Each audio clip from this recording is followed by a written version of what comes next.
अच्छा बॉस, फर्ज करो कि आप अपनी फैमिली के साथ मार्केट से गुजर रहे हो, तभी आपके बेटे बउआ को, जी हाँ बउआ को, सड़क किनारे रखा एक चाइनीज खिलौना पसंद आ जाए। नमस्ते, मैं बउआ बोल रहा हूँ। और खिलौना हाथ में लेकर आप दुकानदार से ही पूछने लगते हो कि भैया ये तो बड़ा हल्का सा लग रहा है, टूटेगा तो नहीं? अभी आपने टूटेगा तो नहीं ये पूरा बोला भी नहीं होता और अचानक से खिलौना टूट जाता है। ठीक यही, बिल्कुल यही हुआ है इंडिया अलायंस के साथ भी। अभी कुछ महीने पहले 28 टूटी फूटी पार्टियों को जोड़कर जब इंडिया अलायंस की खिचड़ी पकाई गई तो लोग सवाल करने लगे थे। क्या करने लगे थे? का बवासीर बना दिया। जी हाँ, लोग एक दूसरे से पूछ रहे थे कि ये ठगबंधन, सॉरी गठबंधन, हाँ जी गठबंधन साल भर भी चलेगा या नहीं चलेगा? और वही हुआ।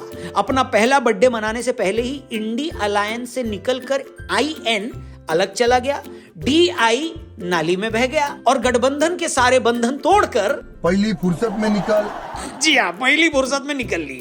ममता बनर्जी जी कह रही हैं कि मुझे बंगाल में कांग्रेस का मुंह भी नहीं देखना।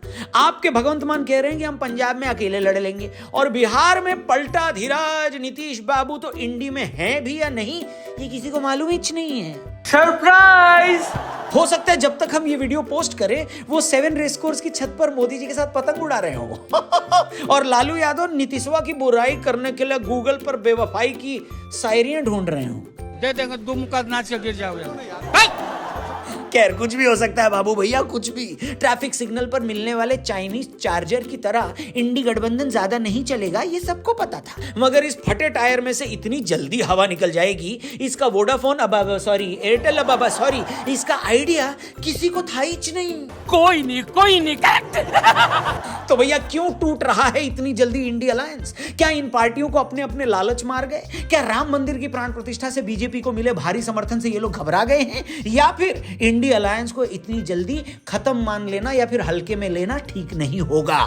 आज के फनतंत्र में, आज की वीडियो में, आज के प्रोग्राम में हम इन्हीं जबरा सवालों के जबरा जवाब देने की कोशिश करेंगे। आप वीडियो जरूर शेयर करना और शेयर करके हमको बता देना कि वीडियो आपको पसंद आई है। और जल्दी से हमारे चैनल को सब्सक्राइब करके 4 मिलियन सब्सक्राइबर्स तक पहुंचाइए। केजरीवाल जी शुरू करें वीडियो, फिर आपकी इजाजत हो तो करना।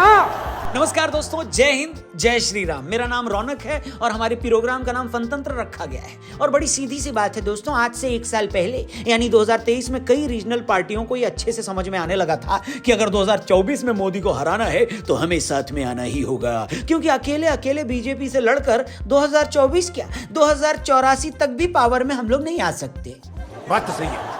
और सबसे पहले ये बात समझ में आई युगों युगों से पलटी मारते आ रहे नीतीश बाबू को, जो आज तक इतने पाले बदल चुके हैं, इतनी बार पलटी मार चुके हैं कि उन्हें हर सुबह खुद टीवी चलाकर ये चेक करना पड़ता है कि वो आज किस पार्टी के साथ हैं। मगर 2023 आते आते नीतीश बाबू को लगने लगा कि देखो बाबू, तुम सीएम तो बहुत रह लिए, अगर तुम्हें पीएम बनना है तो क्यों ना बीजेपी विरोध के नाम पर एक अलायंस बनाया जाए। तुम अलायंस बनाने की पहल करोगे तो क्या पता तुम्हें ही पीएम फेस घोषित कर दिया जाए। तो जैसे ही ये बात नीतीश बाबू के भेजे में फिट बैठी, उन्होंने एक महा अलायंस बनाने के लिए अलग अलग लीडर से मुलाकात शुरू कर दी। इसी कड़ी में वो शरद पवार से मिले, झारखंड के सीएम से मुलाकात की, यहां तक कि वो इस अलायंस का हिस्सा बनाने के लिए ओडिशा के सीएम नवीन पटनायक जी से भी मिलने चले गए। वो नवीन पटनायक जो आज तक कभी बीजेपी के खिलाफ किसी अलायंस का हिस्सा नहीं बने, फिर भी नीतीश बाबू उन्हें मनाने चले गए। अच्छा, नीतीश बाबू की इस पहल पर बाकी पार्टियों को भी समझ आने लगा कि हाँ भैया हाँ, ये लौंडा बात तो ठीक कर रही है, अकेले अकेले तो हम बीजेपी को नहीं हरा पाएंगे, चलो एक साथ मिल लेते हैं। तो क्या हुआ, जो हमारे पास कोई एजेंडा नहीं है, किसी मामले पर हमारी सोच नहीं मिलती, हमारा पीएम फेस भी डिसाइडेड नहीं है, तो क्या हुआ, हम मानते हैं कुछ भी तय नहीं है, लेकिन अभी तो साथ में आ ही जाते हैं, क्योंकि बीजेपी को हराएंगे तभी तो हम बचेंगे। ओ भाई, मारो मुझे मारो। इसी सोच के साथ इन पार्टियों की कई फेज की मीटिंग्स हुई। इस बीच मई 2023 में कर्नाटक इलेक्शन में कांग्रेस जीत गई तो सब में नया जोश आ गया। मगर सभी लोगों को 2 बातों का हमेशा से शक था कि ये पार्टियां सीट शेयर कैसे करेंगी, और दूसरा शक ये कि इस अलायंस का लीडर कौन होगा। उम्मीद थी कि 2024 से पहले इन सवालों के जवाब मिल जाएंगे, मगर ये हो ना सका। और अब ये आलम है कि ममता बनर्जी पहले ही बंगाल में अकेले चुनाव लड़ने का ऐलान कर चुकी है। अब खबर है कि नीतीश बाबू तो इंडिया अलायंस छोड़कर फिर से एनडीए में ही जा रहे हैं, यानी इंडिया अलायंस का स्टार्टअप स्टार्ट होने से पहले ही पंचर हो चुका है।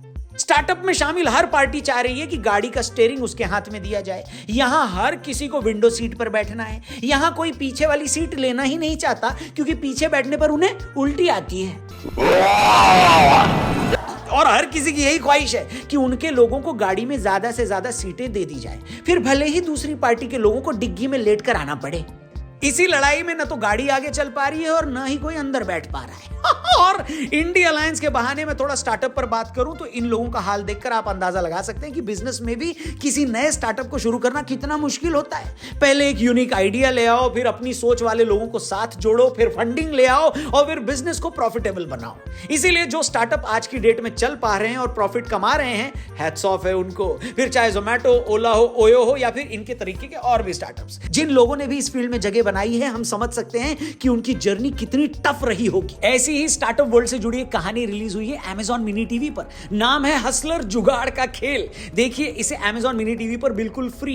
इस ऐप को आप प्ले स्टोर से भी डाउनलोड करके आराम से देख सकते हो। कहानी में दिखाया गया है कि लीड रोल संजय शर्मा कैसे बना स्टार्टअप की दुनिया का हसलर, जो कॉलेज में सिखाए जाने वाले कॉन्सेप्ट समझकर रट्टा नहीं मारता, रियल वर्ल्ड में यूज करता है उसे। यह कहानी है फाइटर बनने की, जीरो से हीरो बनने की और सपनों को सच करने की, फादर की उम्मीदों की और दोस्त के दोस्ती की। संजय की कहानी कहना चाहती है कि आप भी जुगाड़ का खेल सीख लो, वरना कॉलेज की सीट और फंडिंग का पिच दोनों हाथ से निकल जाएगा। भाई आपको बता दूं, ऐसी ही बढ़िया वेब सीरीज और मूवीज आपको मिल जाएंगी Amazon मिनी टीवी पर, वो भी एकदम फ्री में। डिस्क्रिप्शन में लिंक दिया है, अभी वहां पर जाइए और देखिए हसलर जुगाड़ का खेल। कमेंट करके बताइएगा लगा कैसा। वीडियो में आगे आते हैं। तो भैया पॉलिटिक्स के बारे में हम लोग बतिया रहे थे, तो बाबू सीधी सी बात यह है कि बिहार से नीतीश कुमार, बंगाल से ममता दीदी, पंजाब से भगवंत मान ने लगभग इंडिया अलायंस से अपना रिश्ता तोड़ लिया है। लगभग, ठीक है, उन्होंने लगभग मना कर दिया। तो बिना कोई भूमिका बांधे सीधे चावला पर आते हैं और आपको एक एक करके इन सभी लीडर्स के अलग होने की कहानी बताते हैं। सबसे पहले नीतीश कुमार।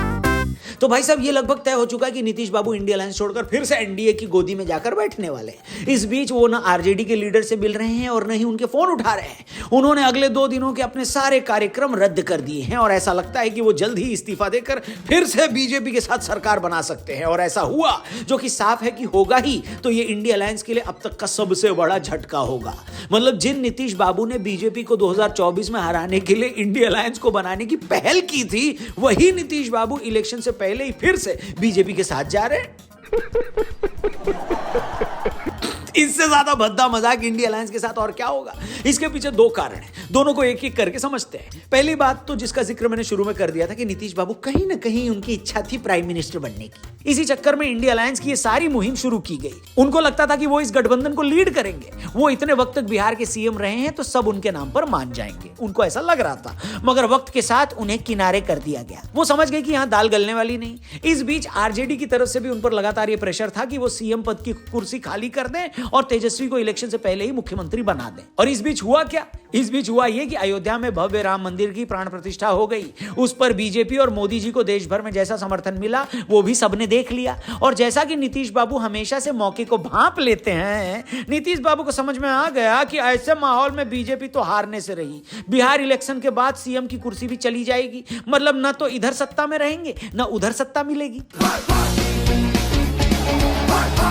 वहीं पर्दे के पीछे से बीजेपी का एक खेमा भी नीतीश बाबू को समझाने में लगा था कि चचा, अरे ओ जेडीयू वाले चचा, ऐसा करो हमारे साथ मिल जाओ, चुपचाप सीएम की कुर्सी छोड़ दो, केंद्र और राज्य में दोनों जगह हमारा समर्थन करो। हो सकता है कि तुम्हें अगली सरकार में केंद्र में कोई मंत्री बना दिया जाए और साथ नहीं आए तो वैसे भी कुछ ना मिलना है। बहुत से लोगों का कहना है कि कर्पूरी ठाकुर को भारत रत्न मिलना भी बीजेपी और जेडीयू की उन्हीं नजदीकियों के चलते देखा जाना चाहिए। सीट शेयरिंग को लेकर भी नीतीश कांग्रेस की मांगों से परेशान थे। जिस कांग्रेस को पिछले लोकसभा चुनाव में बिहार में 1 सीट मिली थी, वो इस बार 10 सीटें मांग रही थी। कांग्रेस की इन मांगों से जान छुड़ाने के लिए नीतीश बाबू ने सीट शेयरिंग वाला ये सारा मामला लालू जी को ही सौंप दिया था कि भैया तुम ही इनसे निपटो। इसके अलावा नीतीश बाबू की लंबे समय से यह मांग थी कि पिछड़ों के इतने बड़े नेता कर्पूरी ठाकुर जी को भारत रत्न दिया जाए। बीजेपी ने उनके 100वें जन्मदिन पर उनको भारत रत्न देकर यह मांग पूरी कर डाली। इस बीच लालू जी की बेटी ने भी नीतीश पर इनडायरेक्ट कई सारे ट्वीट कर दिए, जिससे नीतीश बाबू और नाराज हो गए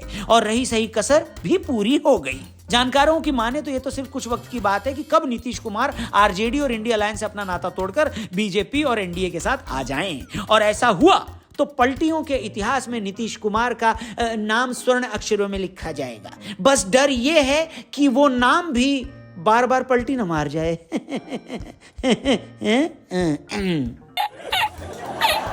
चलिए भी आगे बढ़ते हैं। नीतीश बाबू ने तो इंडिया अलायंस को बाय बाय बोल ही दिया है। उधर ममता दीदी ने भी इंडी वालों से अपना रिश्ता ऑलमोस्ट खत्म। पहली बात तो ये कि काफी टाइम से उनकी और कांग्रेस की बंगाल में सीट शेयरिंग पर बात नहीं बन रही थी। एक तरफ कांग्रेस की डिमांड थी कि हमें 12 सीटें दे दी जाएं, वहीं टीएमसी कांग्रेस को 2 सीटों से ज्यादा देने को तैयार नहीं थी। मगर दोनों ही पार्टियां अपने अपने तरीके से एक दूसरे का मजाक उड़ा रही थी। टीएमसी ने काफी टाइम से कांग्रेस को 2 सीटों का ऑफर दे रखा था, मगर कांग्रेस ने इस पर कोई जवाब नहीं दिया। दूसरा, टीएमसी का दूसरा ऑब्जेक्शन लेफ्ट पार्टियों को लेकर भी था। ममता को शुरू से लग रहा था कि एक वक्त उनकी कट्टर दुश्मन रही सीपीआईएम को इंडिया अलायंस में कुछ ज्यादा ही तवज्जो नहीं मिल रही है। आपको बता दें, हाल ही में बंगाल की सागरदिघी विधानसभा सीट पर हुए बाई इलेक्शन में कांग्रेस और लेफ्ट पार्टियों ने मिलकर टीएमसी को 50,000 वोटों से हरा दिया था, जिससे ममता दीदी काफी नाराज थी। इसलिए ममता किसी हाल में भी लेफ्ट को तो बंगाल में कोई सीट देने को तैयार नहीं थी।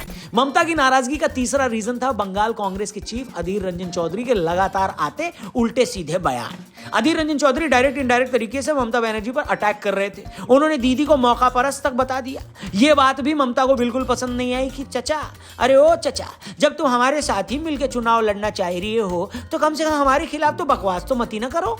ममता दीदी को इस बात का भी गुस्सा था कि राहुल गांधी की न्याय यात्रा के लिए उन्हें इनविटेशन नहीं दिया गया। यह बात भी किसी से छिपी नहीं है कि ममता बनर्जी पब्लिकली राहुल गांधी का मजाक उड़ाती रही हैं। 2016 में उन्होंने कहा था कि राहुल गांधी का कोनो फ्यूचर नहीं है। वो राहुल गांधी को बीजेपी की सबसे बड़ी टीआरपी भी बता चुकी हैं। और सबसे बड़ी बात, ममता बनर्जी को यह बात हरगिज मंजूर नहीं थी कि नीतीश कुमार को इंडिया अलायंस का कन्वीनर बनाया जाए। यह तक कहा जा रहा है कि सिर्फ ममता के विरोध की वजह से ही इंडिया अलायंस में नीतीश कुमार को कन्वीनर नहीं बनाया जा सका। यहां तक कि उन्होंने इस पोस्ट के लिए मल्लिकार्जुन खड़गे का नाम प्रपोज कर दिया था, ताकि गांधी परिवार का भी कोई आदमी इस पद पर बैठने न पाए। क्या बात है सर, क्या बात है सर। ये सारे वो रीजंस थे जो आखिर में जाकर बड़े हो गए, और इतने बड़े हो गए कि ममता बनर्जी जो इस अलायंस की इतनी इंपॉर्टेंट पार्टनर थी, वो इलेक्शन से पहले ही ऑलमोस्ट अलग हो चुकी हैं। वो भी एक ऐसे स्टेट की पार्टनर जहां से लोकसभा की 42 सीटें आती हैं। बहुत सारे एक्सपर्ट्स ममता के यूं अलायंस से ऑलमोस्ट अलग होने को गलत भी नहीं मानते। उनका कहना है कि कांग्रेस पार्टी ये रियलाइज नहीं कर रही है कि जिन स्टेट्स में रीजनल पार्टियां स्ट्रांग हैं, वहां उसे उन पार्टियों की इज्जत करनी पड़ेगी।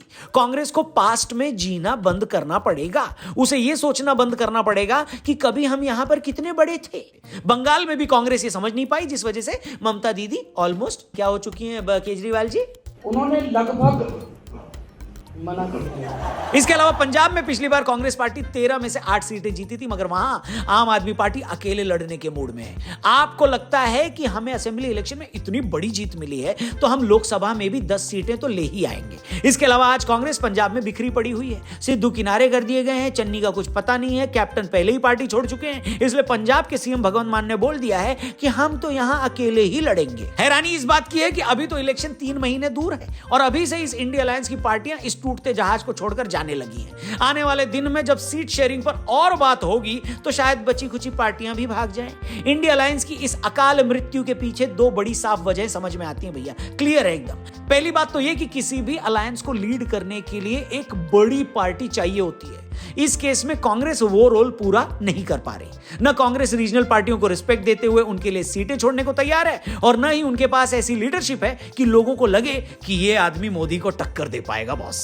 एक तरफ बीजेपी के पास मोदी है, बीसीओ वेलफेयर स्कीम है, हिंदुत्व की आइडियोलॉजी है। कांग्रेस के पास क्या है? घंटा है। वही रटे रटाए 2-4 जुमले हैं कि सूट बूट की सरकार है, अंबानी अडानी की सरकार है, ये किसानों के दुश्मन है, इन्होंने महंगाई और बेरोजगारी बढ़ाई है। ये सारे जुमले इतने घिसे पीटे हैं कि ये लोगों में कोई जोश पैदा करते ही नहीं है। रही सही कसर मंदिर की प्राण प्रतिष्ठा ने कर दी। प्राण प्रतिष्ठा के बाद देश भर में जो माहौल बना है, उसमें इंडिया अलायंस की पार्टियों को समझ में आने लगा है कि 24 में जीतना बहुत ज्यादा टफ है। इसलिए किसी के लिए भी कोई सीट क्यों छोड़ी जाए, बताइए। कुल मिलाकर इंडिया अलायंस एक ऐसा पटाखा साबित हुआ जिसको आग लगाने पर लोगों ने दोनों हाथ कान पर लगा लिए थे, जैसे कि इसके धमाके से दुनिया कांप जाएगी। मगर यह पटाखा तो फुस की आवाज करके धुआं छोड़ के रह गया। वो धुआं जिसमें इस अलायंस के नेताओं की सारी उम्मीदें ही धुआं धुआं हो गई है। अब कोई करिश्मा या करीना या तैमूर ही इस अलायंस को बचा सकता है, वरना मोदी जी की हैट्रिक लगना तय है। बाकी आपकी इंडिया अलायंस की इस अकाल मृत्यु पर क्या सोच है, क्या राय है, क्या विचार है, कमेंट करके जरूर हमें बताइएगा। आपको क्या लगता है इसमें सबसे बड़ी गलती किसकी है? उस नेता या उस पार्टी का नाम भी कमेंट सेक्शन में जरूर लिखिएगा। बाकी ये वीडियो अगर आपको सही लगी हो तो इसे और भी लोगों तक पहुंचाइएगा, शेयर जरूर करिएगा, और उनसे भी बोलिएगा कि भैया हमारे चैनल को 4 मिलियन तक जल्दी पहुंचाएं। फिलहाल आप डिस्क्रिप्शन में जाएं, वहां पर एक तो लिंक दिया है, उस पर क्लिक करना मत भूलिएगा। Amazon मिनी टीवी पर बिल्कुल फ्री में देखिए हसलर, एक ऐसी सीरीज जिसको देखकर आप जोश और जुनून से भर जाएंगे। कुछ नया करना चाहते हैं तो कर जाएंगे, लेकिन जाने से पहले चैनल को भी जरूर सब्सक्राइब करिएगा। फेसबुक पे देख रहे तो हमारे पेज को भी जरूर लाइक करिएगा। Thank you for watching. जल्दी मिलते हैं। जय हिंद, जय भारत।